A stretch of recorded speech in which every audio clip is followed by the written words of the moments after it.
Hi, I'm Brad Robinson, a licensed marriage and family therapist with Healing Broken Trust. Morgan's not going to be able to join me today because she is out sick. Last time I talked about why the trade partner usually struggles without getting answers. And today I want to get into part two of that. So today we're going to get into why do the unfaithful struggle to answer questions about their affair. So this is going to be part two, a continuum of our last episode. When I listen to people who've been unfaithful, both at our workshops and the stories shared by others, I hear a lot of fear beneath the silence. Many say that giving details feels dangerous, overwhelming, or shame filled. They worry the truth will be used against them. And if they worry that they say the wrong thing, that the details will cause more damage than healing. Some shut down, some get angry, some delay, some minimize, some avoid the conversation altogether. It's not always because they don't care, though. That's the important piece. But because they feel exposed, they feel scared, and they feel unsure of how to face the consequences of their choices. Understanding this doesn't excuse the betrayal or the harm caused, but it does help explain why these conversations break down so easily. What follows are the most common and faithful, or what follows, what I'm about to get into, are the things that I hear most commonly from unfaithful partners who say they wish they of what they say they wish the betrayed understood, and why sharing the details of the affair is so difficult for them. So the first thing I hear people say, and this is one of the most common ones, is I'm afraid the truth will cost me you. When you ask for details, my mind jumps straight to loss. I think you'll leave. I think you'll be done. And this will be the final straw. I fear that you won't just be hurt. I fear that you'll decide I'm unsafe, I'm unworthy, and not someone that you can build a life with anymore. And I'm not only afraid of losing the relationship, I'm afraid of losing everything connected to it, our home, our family, my place in your world, and the future I already damaged. So the second thing I hear often from unfaithful partners that they want the betrayed to know about the details of their affair is they would say, I'm scared the truth will trigger consequences I can't control. I imagine the conversation turning into a big blow up, fights that get ugly, panic that floods the room, words that I can't take back. I'm afraid the details will become pictures that you can't unsee.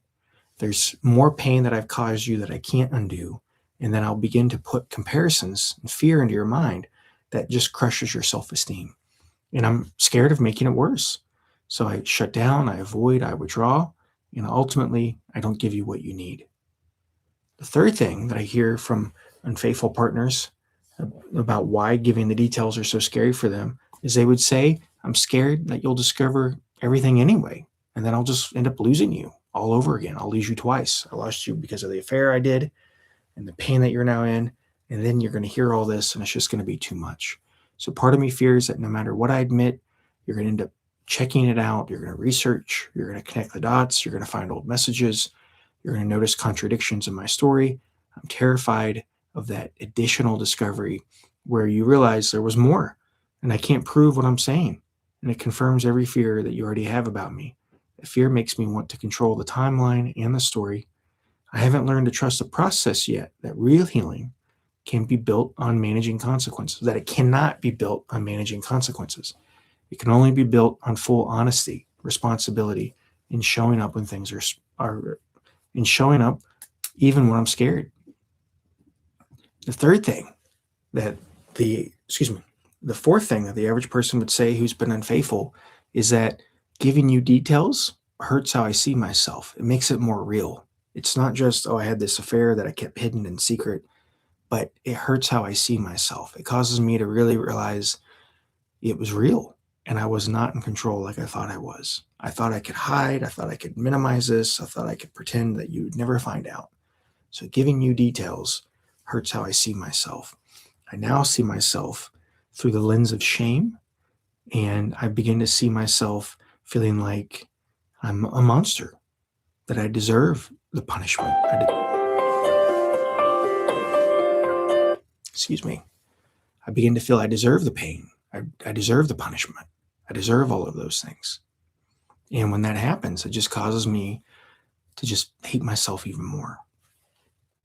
The fifth thing that the average person who strays would say about the details of their affair and and specifically why they struggle to be honest, is that the questions can feel like attacks, even when they're not Even when you think you're not attacking me, what I hear is attacks. So even when you ask calmly, my shame can make your questions feel like judgment or punishment, that you're trying to punish me. I know that's not what you mean, but that's how it lands sometimes. So when I shut down or get defensive, it's often because I feel exposed and condemned, not because I don't care. I just feel attacked. I feel like I'm beat up in this process. The sixth thing that the average person would say on why they struggle to answer those questions and give full details is they would say that avoiding your questions feels safer to me, even though it hurts you. It feels like it's safe to me. It's, yes, I realize it hurts you. That's what you tell me, but it feels safer in the moment because I'm not wrestling with shame. I'm not having to confront what I did. It helps me feel like maybe we can just ignore this and get over it. But I'm slowly learning that silence on my end is actually making it worse for you. I see that when I'm quiet, it actually just increases your confusion, fear, and pain that you feel, even when I'm just trying to survive on my end. You're trying to survive by asking, by digging, which I guess makes sense. If I were in your shoes, I would not want to know those things. So when you ask me that, I feel like it's wrong to answer these questions. Like I'm only going to hurt you more. It feels safer to not discuss this. I'm slowly learning that you see it as me continuing to choose the affair partner because you sense that when I'm not fully honest and transparent, it just causes you to feel like I'm choosing that person again and I'm not choosing you. I'm slowly learning that when I'm honest, that's when you feel like I'm choosing you and I'm not choosing the affair partner. And that is really difficult for me to wrap my head around. The seventh thing that the average person who's been unfaithful would say on why they struggle to be open and honest is I don't always understand why details matter to you. For a long time, I thought your questions were meant to shame or punish me. I didn't understand that you needed details to heal and make sense of what happened. I'm starting to see that without answers, you're stuck and can't move forward. One of the common things I've noticed among those who've been unfaithful is, and I'll get situations where the husband and the wife both were unfaithful, maybe at different times, but they both have been unfaithful. One will usually push for a lot of details. The other doesn't want to know anything. And that really shows up in their healing process because they're both betrayed. They're both dealing with infidelity. They both have been unfaithful to each other. But one will say, I don't really need the details to heal. The other will say, I need to go through this. And the one who was betrayed, who doesn't feel like they need the details, struggles to be open and honest. They're like, why do you need this? I'm not asking it of you. Can't you just do what I'm doing and like just bury it, just compartmentalize, just pretend it didn't happen and just kind of move on? So we have different approaches to this. And some of this isn't always meant, obviously, deception is a part of the process and it can be, but it's not always rooted in deception. Sometimes it's just like, I don't think this is good for you. I don't need it myself. I don't want to give it to you because I think it's actually going to hurt you more. Sometimes people view it in that lens. They feel like it's more common sense. Like, I don't want to do that to you. But what we know from research is that when people have been betrayed and they need answers, they become hypervigilant and they need answers. They really need it to get closure. They really need it to be able to move forward. There's a lot of research on this. And some people have different styles, different needs. And not everybody needs to go through the details. But when people really need that, they get stuck without it. And if I try to give you what I need, and it's not really what you're asking for, you're going to end up feeling hurt by me. You're going to end up feeling more shame, more punishment, more betrayal from me. And that's usually the kind of the negative cycle that couples get into. And that's why we're talking about this today. The seventh thing that the average person who's been unfaithful would say is, I didn't always understand why those details matter to you. That's why I get stuck in this. I don't really understand why they matter to you. So for a long time, I thought your questions were meant to punish or shame me. I didn't understand that you needed those things to be able to move forward. The eighth thing they would say is that when I'm honest and then I see your reaction, I think you can't handle the truth. So I am honest. I'm trying to give you what you're asking for. And then I see the reaction I get. It just makes me think like, I can't give you the truth. I think if you know too much, you'll leave or you'll never want to forgive me. You'll never be able to actually trust me again. When you're angry, I lose hope that we'll make it. I think being honest actually will cause me to lose you. And I know my infidelity was wrong, but it also seems wrong to tell you the full story. I think I'm actually just making it worse for you. The ninth thing that the average person who's been unfaithful would say on why they struggle to give details of their affair is that when you get upset with me, it feels like you're angry with me and I can't handle the conflict. I know it's reasonable for you to be hurt, disappointed, and confused by any slight expression of disappointment from you. But what I did, I know it's reasonable for you to feel hurt and disappointed about what I did to you. But when I sense that you're disappointed or sad or upset with me in the slightest, it actually causes me to shut down. I hate, I hate conflict. I actually feel closest to you when we're not talking about anything serious. You can see the real dilemma there. A lot of people who've been unfaithful feel that way I just described. Like, I feel closest to you when there's peace, we're getting along, we're not talking about anything serious. But for the average person who's been betrayed, they need to really understand what's going on and what happened so they can determine what their future is going to look like. And for people who've been unfaithful, if they are prioritizing their sense of peace and their sense of safety, they still look like they're choosing themselves over their spouse and their marriage. Like, you've hurt me and you're not even going to be honest with me. You hurt me and you're not even going to share with me what's going on. It looks like we're still choosing ourselves over our spouse. It looks like some would say you're still choosing the affair partner because you're not being honest with me. You're not giving me what I need. So usually, though, the average person who strays, they look at it like, I can't handle the conflict. I get overwhelmed. I'm starting to have physical symptoms. I'm not sleeping well. So I can't go there. I can't handle the amount of stress this is creating for me. Again, the person who's been betrayed is like, welcome to the club. You're experiencing everything I've been experiencing. I'm not sleeping. I'm not eating. I'm totally stressed. So that's a really easy area for people to get stuck in. The next thing that the average person who strays would say on why they struggle, to be honest, is that they view not being honest as a way of caring. They would say, I know it's backwards thinking to you, but I think the full truth will hurt you and cause you to never heal. I've lied in the past to protect you. I haven't lied to you to make you feel betrayed again. In fact, it's quite the opposite.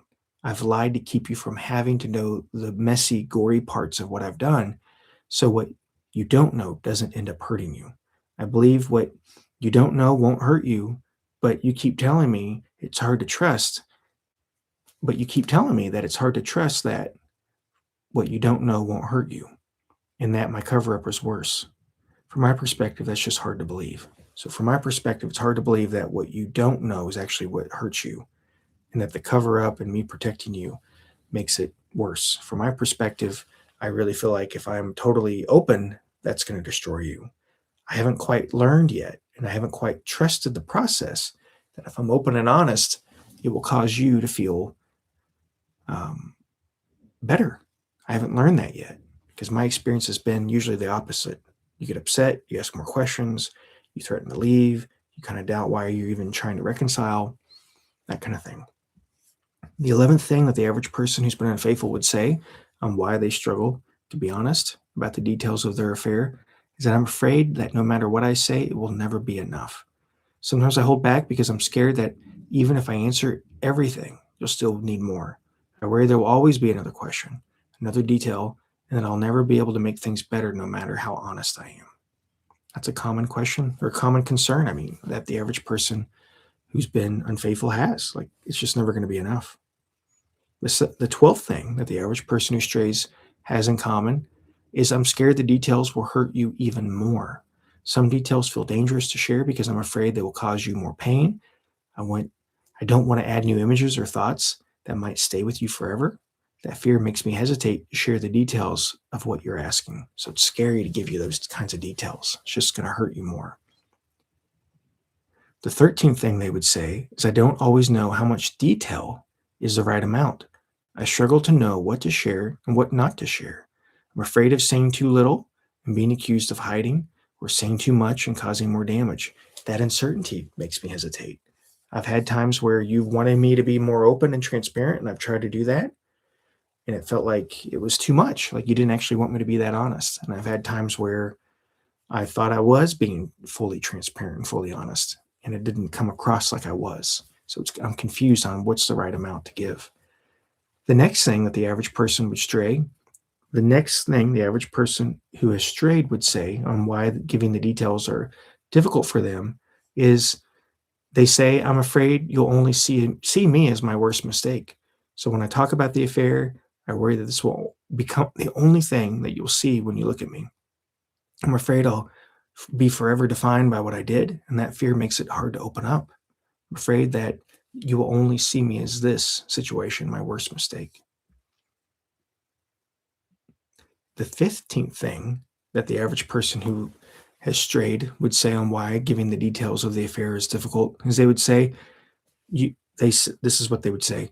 You say talking about the affair and answering your questions helps you, but I haven't seen it help you. I've only seen it make things worse. So the average person who strays would say, I feel like answering this has only made things worse. I felt like we were better before we got into disclosure, before you started asking for full disclosure. On the flip side, the average person who's been betrayed would say, this actually does help me, but what has made it worse is when you've lied to me, the additional trickle truth, like these additional disclosures, additional revelation of new information. That is what has hurt me. So I need you to really be open and honest with me. The next thing that the average person who's been unfaithful would say is, I don't always trust myself to remember things clearly. Some parts of that time feel blurry to me. I feel like I've forgotten some details of what you want to know. I'm afraid of saying something wrong or inconsistent and making things worse. That kind of fear of what's going to happen if I make it worse just keeps me quiet. The next thing that the average person who's broken trust and been unfaithful would say is that I think having an organized approach to talking about this would actually help me when we're having a good day, and then get right into this at night. It wears me down. I know you're not sleeping and it helps you at night if I talk to you about this, but we need a more structured approach to answering your questions. That's part of what we've tried to provide for people at our Healing Broken Trust workshops and our program, is to help you have a structured approach on how to go about this. If that's something you're interested in, please reach out to us at healingbrokentrust.com. We'd love to help you in any way that we can. And then the average person who's been unfaithful would say, I'm afraid of saying the wrong thing and just making it worse. That's pretty much the theme. I'm going to make this worse. I'm just going to not help you feel better. And it's just going to lead to us not being there. I'm afraid of the consequences. I'm afraid of my shame. I just feel like it's just going to make things worse. And finally, the thing the average person who's been unfaithful would say is, I don't always know how to explain my choices. Some of my actions don't make sense to me either. When you ask why, I may struggle because I'm still trying to understand myself, what I did. My silence, my avoidance on my end doesn't mean I'm hiding. It does mean I don't have clear answers yet. And I don't know how to give that to you. I don't know how to do this process in a way that actually is helpful for you and causes you to feel better. Those are a handful of things of what the average person who's been unfaithful would say. Thank you for listening today. This is a continuation of the last week's episode where I got into why the betrayed struggle without details.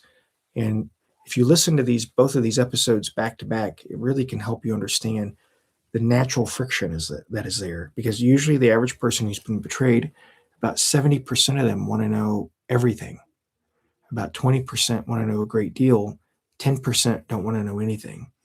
And what I've tried to describe to you today is pretty much the struggle of somebody who has been unfaithful and why they struggle. They struggle with how much is too much. Yeah, you caught me in one affair, but there's actually a handful of others. And some of these may even go back to the very beginning. How much is too much? You're asking me to be honest about what happened, and you ask me if there are others. Is that what I need? Do I need to be open and honest? Isn't that going to destroy you? Is that going to cause you to feel like our whole marriage was a lie? So I don't know how to be honest in this without losing you. Yes, I was stupid with the affair. I thought I would never get caught. I never wanted to get found out. I didn't think it was going to destroy you because I thought I could keep it under wraps. I thought nobody would ever find out. But now that you have, I realize I love you and I don't want to lose you. I realize now that you're the most important thing to me, and I shouldn't have ever treated you this way. That's kind of the general feeling that the typical person who strays has. Obviously, there's going to be exceptions to that. Obviously, there's going to be other people who would say things differently. So I would encourage you to listen to this together, to share this episode, listen to it together, discuss it with each other, and join us at one of our workshops. Join our program. We would love to help you in any capacity. You don't have to do this alone. There is hope. You can make it through this. You need structure. You need guidance. You need to get a comprehensive plan. And sometimes when we go to couples therapy, which is good and we should do it, it lacks structure. It lacks a comprehensive plan. It's not holistic. It doesn't address all the concerns that need to be addressed. And that's what we've attempted to do in our Healing Broken Trust program. We want to help you in any way that we can. And I will see you next time. If you're watching, please like, subscribe. If you're listening, please leave us a positive review. Let us know you're listening as well. And I look forward to seeing you guys next time. Thank you.